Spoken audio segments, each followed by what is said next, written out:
The Battle of Wakanda in Avengers Infinity War was an event that will reverberate throughout the MCU for years, and in one of its climactic moments, two of the Avengers' biggest guns failed to come through. Fans have wondered ever since, how did Thanos defeat Vision and Scarlet Witch so easily?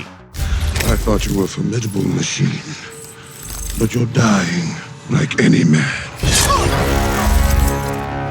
The question was answered by Avengers Infinity War and Avengers Endgame directors Joe and Anthony Russo during a Twitter Q&A they conducted for Wired's tech support series. Essentially, they, along with screenwriters Christopher Marcus and Stephen McFeely, knew that the pair would have to be hobbled if Thanos were to achieve his victory. Vision's injury early on in the film was the circumstance which allowed the Mad Titan to narrowly avoid a whipping at the hands of the two heroes. Joe Russo explained, Vision gets skewered at the very beginning of that fight, so he's really not functioning at full power.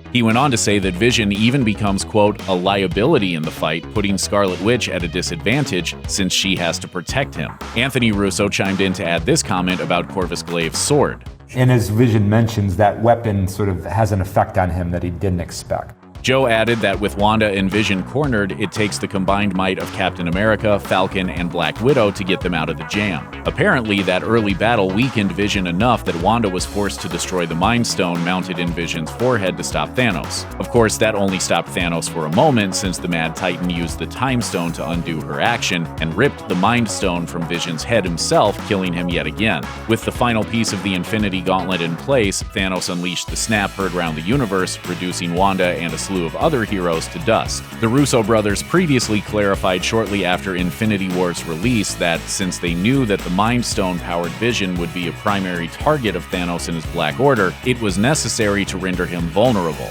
It just so happened that Glaive's attack on Vision might have been the deciding factor in the Mad Titan's ultimate victory. Fortunately, as we all know, Thanos' victory was eventually reversed during the events of Endgame by a Stark gauntlet-wielding Bruce Banner after the Avengers' successful mission through time. Scarlet Witch, along with all of the other dusted heroes, was revived, but Vision was not since he didn't die from the first snap. This raises the question of how the character will return for the upcoming Disney Plus limited series WandaVision, and while we don't know for sure, we can hazard a pretty good guess. It's been speculated that Wanda will use her growing reality-warping powers to create a nice little alternate universe, one in which Vision is still alive, and that this action might lead to some serious trouble. We learned from the events of Avengers Endgame that alternate timelines and realities are not things which one should tamper with lightly. If Wanda's abilities evolve to be consistent with her powers in the comics, her meddling might end up causing serious problems. Those problems might require a doctor's assistance. It's already been announced that the events of WandaVision will tie directly into Doctor Strange's sequel, Doctor Strange in the Multiverse of Madness. All things considered, we appear to be looking at one heck of a double-edged sword.